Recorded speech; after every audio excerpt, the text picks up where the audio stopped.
C'est maintenant au tour d'Antonio Porto, dirigeant syndical de l'ESA, police d'État, dans l'administration de la sécurité publique depuis 1992 et ancien enquêteur antimafia, de se retrouver dans le collimateur de l'administration de la sécurité publique pour ses combats contre les Green Pass et les vaccins obligatoires.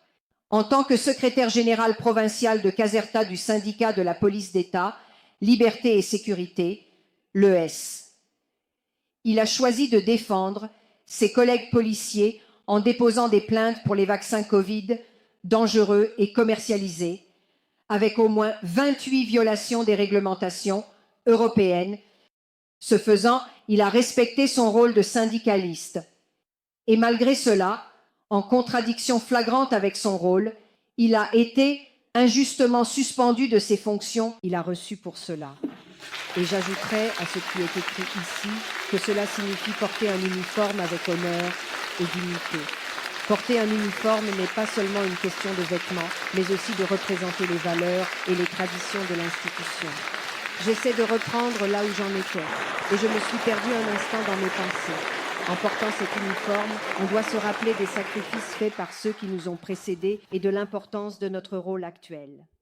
Chaque fois que je mets cet uniforme, je ressens un profond sentiment de fierté et de responsabilité. C'est un rappel constant de l'héritage que nous portons et de l'exemple que nous devons donner aux générations futures. Je me suis perdu un instant, mais maintenant je me souviens de l'importance de ce que je fais et de pourquoi je le fais. Ce faisant, il a respecté son rôle de syndicaliste et malgré cela, en contradiction flagrante avec son rôle, il a été injustement suspendu de ses fonctions. Pour cela, il a reçu la solidarité d'autres organisations syndicales. En revanche, il a été récompensé par son syndicat, l'ES, qu'il a nommé secrétaire général de la campagne et l'a également intégré dans le comité directeur national. De plus, il faut ajouter qu'il a dénoncé Speranza et Magrini avec d'autres associations.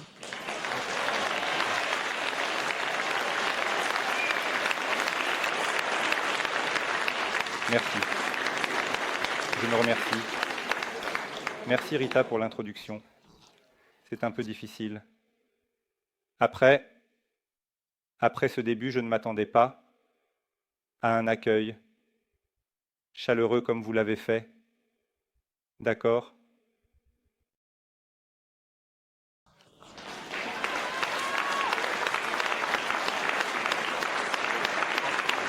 Disons que comme l'a raconté Rita, je suis dans la police depuis 1992, une année qui est souvent rappelée. Moi, disons, c'était le 15 juillet 92, j'étais à Trieste, alors que je passais les sélections pour entrer dans la police. Le 19 juillet a eu lieu le massacre de Via d'Amelio où le juge Borsellino et les hommes de son escorte ont perdu la vie. Donc, disons que j'ai vécu mes premiers pas dans la police d'une manière un peu particulière parce que j'ai reçu une formation. Disons que nos instructeurs se sentaient eux aussi victimes de ce massacre et donc ils nous ont formés et inculqué un sens de la justice qui, après 30 ans, moi, dans quelques jours, j'aurai 50 ans, mais 31 ans de ma vie ont été dans la police. Je les ai toujours vécus dans la rue. Je ne suis pas un homme. De bureau, en fait, si vous me mettez derrière un bureau, vous m'avez tué. Donc, j'ai aussi une histoire, un peu particulière parce qu'il y a 20 ans. À la suite d'une plainte d'un toxicomane, j'ai été arrêté. J'ai passé 15 jours en résidence surveillée sur la simple parole d'accusation d'un toxicomane et la magistrature m'a donné 18 chefs d'accusation, dont l'un était d'avoir agi avec une cruauté inouïe. Aujourd'hui, 20 ans plus tard, je me retrouve acquitté parce que le fait n'existe pas. Selon la décision définitive de la Cour de cassation de novembre de l'année dernière, donc cette situation qui m'a quand même conduit à purger les 5 ans de suspension de service, parce que tant qu'il y avait un procès, l'administration m'avait suspendu, puis par la loi, le procès n'étant pas terminé. Elle m'a réintégré. Et pendant ces 5 ans, j'ai perçu une allocation alimentaire. Comme dit, 18 chefs d'accusation, dont une circonstance aggravante très grave, mais on m'a reconnu l'allocation alimentaire, c'est-à-dire 50% du salaire, comme on a reconnu 50% des salaires à ceux qui ont vraiment déshonoré cet uniforme, et nous nous souvenons bien de l'histoire de la Uno Bianca à Bologne. Donc, ces collègues, bien qu'ils aient été découverts et arrêtés, après toutes ces vicissitudes, en 2020, j'ai rejoint le syndicat lait parce que, enfin, après tant d'années, je reconnais un syndicat qui se bat vraiment pour les droits des travailleurs, même s'il n'est pas représentatif. De là, j'ai commencé un parcours pratiquement né en pleine pandémie, en avril 2020, et mon secrétaire national m'a toujours dit « Regarde, nous avons un problème, il y a cette pandémie, nous devons quand même nous concentrer sur la bonne protection des travailleurs dans la police d'État. » J'ai commencé ce parcours en demandant à cette époque des tests, la désinfection, des différents bureaux, ce que je n'ai jamais obtenu. Puis, tout à coup, nous nous retrouvons le 15 août, en fait le 14 août 2021, où tout à coup, mes collègues ne pouvaient plus entrer dans une cantine. Ils pouvaient être en service dans la même voiture, à 20 cm de distance, mais ne pouvaient pas. S'asseoir à la même table où il y avait quand même une distance, c'était encore plus grave parce que les cantines étaient gérées par des privés. Ceux qui servaient les repas n'avaient pas l'obligation du pass sanitaire et un particulier devait même vérifier une donnée sanitaire d'un agent de la sécurité publique.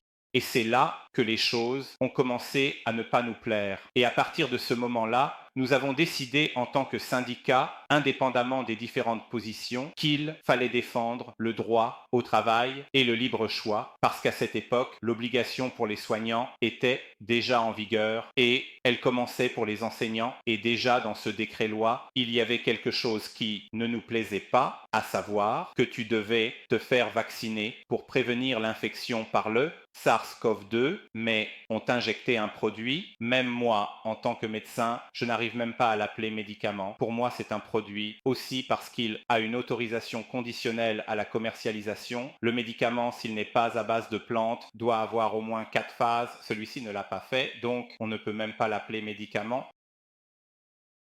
Donc, pour prévenir l'infection du SARS-CoV-2, je dois utiliser un produit contre la Covid-19, qui est la maladie développée par le SARS-CoV-2. Et déjà là, notre formation au doute commençait à nous faire poser des questions, surtout des pourquoi. Le délégué de la secrétariat national m'a dit de m'occuper de cette situation et j'ai approfondi jusqu'à un certain point. Puis, lorsque l'obligation vaccinale a été imposée également aux forces de l'ordre, de nombreux collègues me contactaient et me demandaient pourquoi ils étaient obligés, mais devaient quand même signer un consentement éclairé. Naturellement, n'ayant pas répondu en ce sens, j'ai décidé de m'adresser à un spécialiste, comme on le fait habituellement. Les techniques d'enquête nous y conduisent jusqu'à la limite de nos compétences investigatives et lorsque quelque chose de technique est nécessaire, on fait appel à des consultants techniques. Et ayant rencontré au cours de ce parcours le professeur Pierre Sancesco Belli, qui était une sommité de la gouvernance sanitaire, président de la commission des risques et de l'éthique sanitaire de l'Institut INCHEV de Florence, je lui ai demandé un soutien technique précisément sur le consentement éclairé. Il m'a remis un rapport technique que je vais vous illustrer brièvement.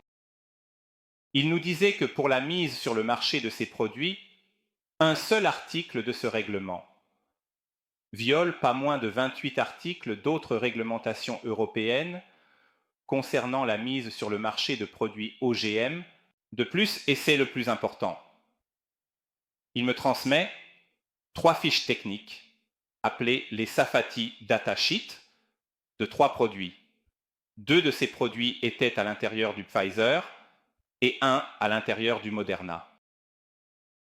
Ceux de Pfizer sont les ALC 0315 et ALC 059.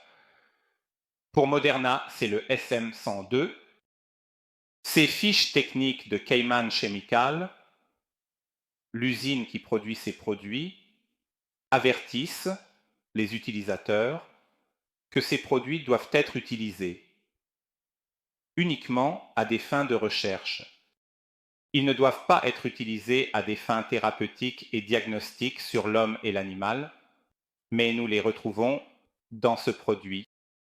Parmi les effets indésirables, il indique précisément l'infertilité, les dommages au cœur, le cancer et divers autres effets indésirables. Avec cette documentation, j'ai essayé par tous les moyens de demander aux employeurs de ne pas appliquer ce décret-loi qui obligeait les travailleurs de la police d'État à se faire vacciner car il y avait un médicament qui était dangereux. Malgré tout, mon administration a décidé de respecter ce décret-loi. De plus, j'ai transmis par un acte de police judiciaire toute cette documentation au parquet où je travaillais, qui était pratiquement le parquet de Naples-Nord, situé à Aversa. Là aussi, à ce jour, nous ne savons pas ce qu'il est advenu de cette documentation. De toute façon, ensuite, naturellement, j'ai été suspendu parce que je ne me suis pas fait vacciner pendant cette période. Malgré tout, j'ai continué mon activité de syndicaliste en mettant en place diverses initiatives. J'ai organisé des sit-ins, une grève de la faim, des manifestations, j'ai donné des interviews et à un certain moment, au mois de février 2022, mon administration m'a notifié une première contestation des accusations pour une interview que j'avais donnée sur le web où il m'était reproché la destitution du service, donc le licenciement, parce qu'avec cette interview, avec certaines déclarations, j'avais pratiquement porté atteinte à l'image du président du Conseil, des membres du Parlement et du gouvernement, et j'aurais manqué à mon serment. Et les phrases qui m'ont été le plus reprochées étaient celles où un président du Conseil va en conférence de presse et dit que la situation actuelle en Italie était entièrement la faute des Novax. J'ai dit que pour moi, c'était une apologie du fascisme, une véritable apologie du fascisme. J'ai déclaré que, à mon avis, la Constitution en Italie avait été gravement violée, que j'en avais vraiment assez de voir à la télévision un acharnement constant contre les Novaks qui étaient étiquetés comme de véritables criminels parce que, selon moi, si on s'engageait vraiment contre les vrais criminels avec la même ferveur qu'on a eue ces 3 dernières années, je pense que l'Italie serait vraiment le pays au monde où les juges et les avocats resteraient à part.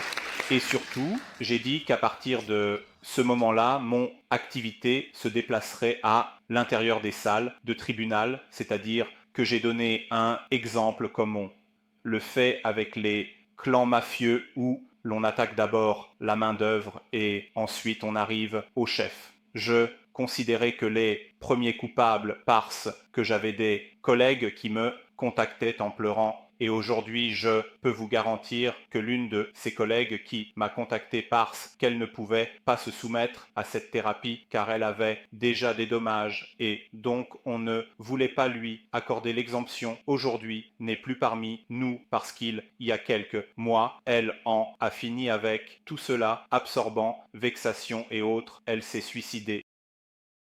Et cela aussi beaucoup d'autres collègues justement étaient harcelés et des gens malades n'arrivaient pas à obtenir l'exemption parce qu'ils allaient dans le labo vaccinal et on leur disait non, pour moi tu vas bien et tu dois te faire vacciner, même en représentant, je suis sûr, que les premiers responsables sont à l'intérieur de ces tentes parce que et le professeur Segala nous l'a bien expliqué, et je défie quiconque, je suis prêt à démissionner demain matin si un seul infirmier ou un seul médecin a respecté les techniques qui étaient indiquées. Je sais seulement qu'ils ont été étiquetés héros et ont fait des danses dans les couloirs, privant des soins. Je ne suis pas un expert. Mais dans ma petite expérience, même si j'ai vu beaucoup de choses dans la rue, ou quand quelqu'un se sent mal et va chez un médecin, le médecin établit d'abord le diagnostic, le pronostic, et ensuite donne une thérapie, mais il examine. Au lieu de cela, un protocole a été mis en place, et nous avons été pratiquement considérés comme des machines, et donc si une machine a un problème. Toutes les machines avec ce problème ont ce défaut. Je pense que le corps humain est différent pour chacun, donc si une personne n'est pas examinée, une thérapie ne peut pas être prescrite correctement. Je pense que les illustres professeurs ici présents le disent toujours, chaque personne doit être examinée individuellement, on ne peut pas l'examiner par téléphone ou lui donner simplement un comprimé parce qu'elle a de la fièvre. Selon moi, toutes ces choses impliquent des responsabilités. Et surtout, des fonds ont été alloués. Et quand de l'argent est alloué, il y a forcément quelque chose, sinon il n'y aurait pas besoin de le faire. Pourquoi devrais-je payer un infirmier, en plus pour faire une injection, qu'il y ait de la pénicilline dedans ou un autre médicament? Pourquoi devrais-je le motiver financièrement? Alors, ce qui m'a conduit à tout cela, puis les chemins se sont croisés avec les avocats idéaux, avec la coordination 15 octobre, avec OESA, le syndicat des financiers, nous avons décidé, surtout après ce qui a émergé de hors du cœur, qu'il fallait intervenir, car c'est notre rôle. Malheureusement, je sais qu'aujourd'hui, avoir confiance dans les forces de l'ordre, avoir confiance dans la magistrature est difficile. Vous avez raison, je le sais, mais malheureusement, nous sommes en Italie et le système juridique est tel qu'il est. Nous ne pouvons pas faire autrement. En Italie, il y a 3 pouvoirs, le législatif, l'exécutif et le judiciaire. Ce sont les 3 pouvoirs pour atteindre la vérité. Il est vrai qu'il y a un problème que personne d'entre nous ne connaît, mais malheureusement, il est survenu en 1989, lorsque la réforme du Code de procédure pénale a eu lieu, où la magistrature, parce que la réforme de la procédure pénale a été déléguée aux magistrats, donc je vous laisse imaginer ce qui a été fait. La titularité des enquêtes a été pratiquement retirée à la police judiciaire, donc les carabiniers et la police aujourd'hui ne peuvent pas commencer les enquêtes et donc présenter le dossier aux magistrats. Non, ils ont l'obligation, dès qu'ils connaissent le délit, de le rapporter au magistrat, puis le magistrat devra leur dire sur un bout de papier quoi faire, même si les forces de l'ordre savent déjà quoi faire, mais tout est commandé par le magistrat, donc cela dépend d'eux. Avez-vous vu ce qui s'est passé en Italie ces dernières années? Les catégories les plus attaquées si, peu à peu, elles disent un mot hors du cœur. Les magistrats ne peuvent pas parler parce que nous avons l'exemple du juge Zanda. Force de l'ordre, nous avons l'exemple de la docteure Chilero, nous avons par exemple mon exemple. Les médecins sont ceux qui ont été le plus massacrés, radiation, suspension. Et pourtant, il faudrait y réfléchir parce que moi, par exemple, je voyais les médecins comme ceux qui donnaient les médicaments très facilement parce qu'il y avait les petites vacances, les choses, mais le fait qu'aujourd'hui, nous ayons des soignants qui se sont fait suspendre, radiés, qui sont enfermés dans des placards ou autres. À mon avis, ce sont eux les vrais héros parce qu'ils se sont opposés à un système. Et c'est surtout grâce à eux qu'une partie d'entre nous s'est réveillée, parce que, je ne vous le cache pas, moi, personnellement, bien que j'ai une position, j'étais arrivé à un point où, ayant une situation particulière à la maison, j'ai décidé, après l'incident, je suis allé voir mon médecin qui me disait toujours « Anto, tu dois te faire vacciner, tu dois te faire vacciner ». parce que tu es jeune, sinon tu meurs, et ainsi de suite. Quand j'ai décidé, à cause de cette situation, j'ai dit, docteur, regardez, j'ai décidé, d'accord, vu qu'il n'y avait plus d'AstraZeneca pour nous, j'ai dit, que dois-je prendre, Pfizer ou Moderna? Mon médecin, malgré tout, m'a dit, mais je dois te le dire. Ce vaccin, pour les variantes, ne sert à rien. Alors je leur ai dit pourquoi je devrais me faire vacciner. Donc il me l'a fait comprendre, donc malgré tout, je dois quand même remercier mon médecin de ne pas m'être fait vacciner. Alors, c'est vrai, il est difficile aujourd'hui d'avoir confiance dans la magistrature. J'ai été arrêté, suspendu, condamné en première instance, acquitté en appel, et la Cour de cassation a confirmé mon acquittement parce que j'avais confiance dans la magistrature, parce que je savais que tôt ou tard, la vérité serait écrite. La magistrature est lente, mais inexorable. Cependant, nous n'avons pas en ce moment le temps d'attendre la magistrature. Nous, en tant qu'association, en tant qu'avocats, lui avons apporté des preuves accablantes. Avec le rapport du docteur Segala, nous lui avons vraiment donné une forteresse. Maintenant, nous devons lui donner le temps d'enquêter. Car un magistrat, avant de se présenter devant un juge, doit avoir des preuves pour que cette accusation tienne ensuite dans un débat. En Italie, nous avons 3 degrés de jugement, donc il arrive que vous soyez condamné en première instance et acquitté en deuxième instance. C'est donc un parcours très long et tortueux.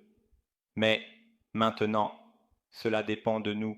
Mon message pour vous aujourd'hui est que oui, nous avons des droits.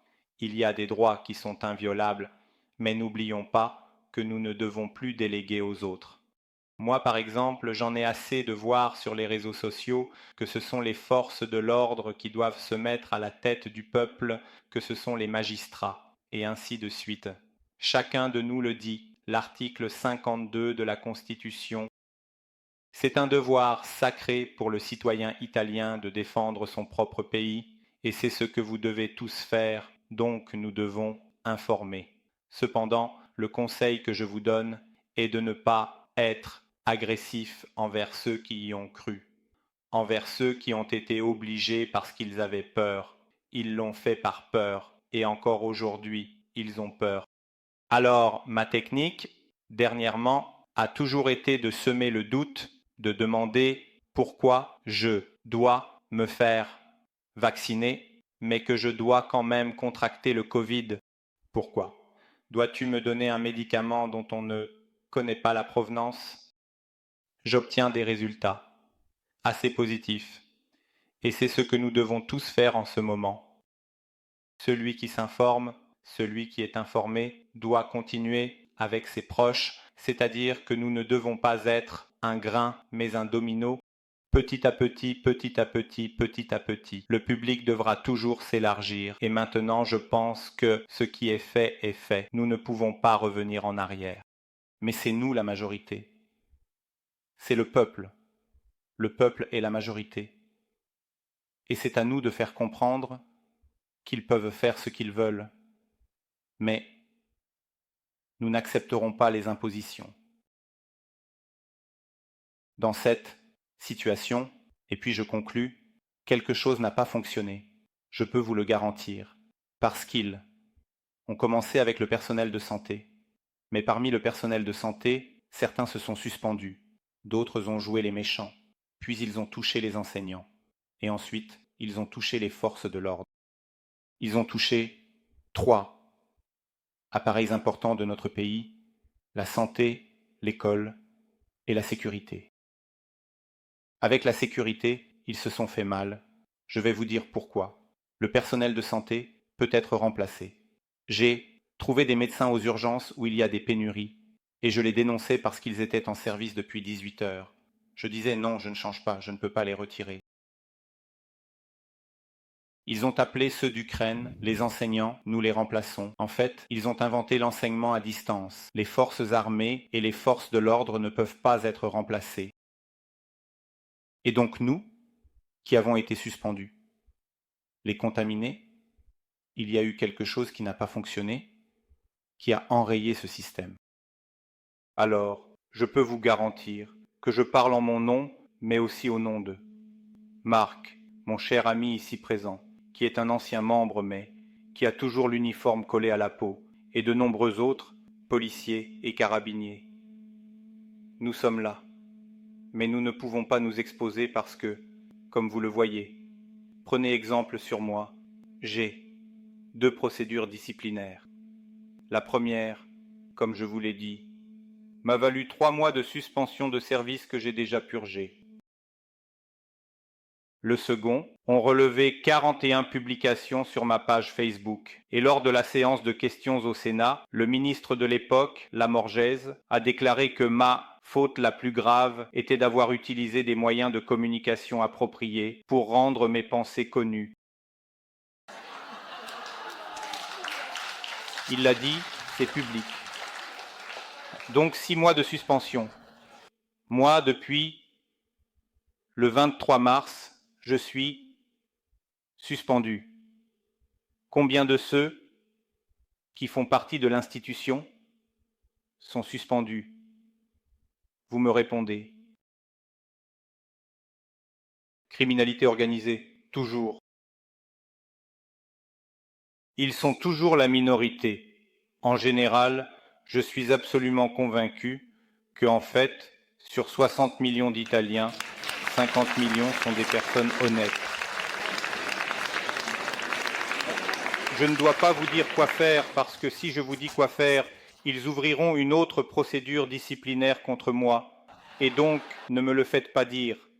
Mais les mathématiques ne sont pas une opinion. Je suis convaincu que si le peuple, au lieu de se diviser, le peuple, mesdames et messieurs, j'ai parlé auparavant de délégation, ne déléguons plus à ceux qui vous ont trahis le 25 septembre. Aussi parce que j'ai été candidat le 25 septembre, je ne le nie pas, je me suis retiré parce que je me suis senti trahi, et cela est prouvé aujourd'hui par une protestation à Sienne, où j'ai réussi à organiser 3 manifestations dans la même ville le même jour. Vous ne devez plus déléguer, le peuple est souverain. Et c'est au peuple de faire valoir ses droits, car vous avez un devoir, et c'est celui-ci, ne déléguez plus les institutions. Vous avez raison, elles ont trahi. Pourquoi faut-il mettre les institutions à la tête de tout? Le peuple. Vous devez le faire vous-même. Les forces de l'ordre seront toujours présentes, je peux vous le garantir, mais la majorité, c'est vous. Moi, à part payer pour ce que j'ai fait, déposer les plaintes et apporter les éléments à la magistrature, je ne peux rien faire d'autre. Nous, avocats libres, le syndicat des financiers, OSA, le comité Écoute-moi, avons déposé à Rome une plainte de 80 pages, soutenue par le rapport du professeur Segala, et je pense qu'aujourd'hui, il a tout dit. Le rapport du professeur Belli, nous, avons fait ce que nous devions faire. Je paie peut-être un prix élevé, d'accord, mais si c'est le prix que je dois payer pour arriver à la vérité, je le fais la tête haute. Mais je ne dois pas être le seul à le faire. Il ne faut pas avoir peur. La liberté. Être libre, pas la liberté que nous avons. Nous avons des grands-parents, des pères qui sont morts pendant la Seconde Guerre mondiale. Pour nous garantir la liberté, nous ne pouvons pas déléguer notre liberté, nos droits, nous ne pouvons pas les déléguer aux autres. C'est tout, c'est ce que je peux vous dire, et que Dieu nous aide.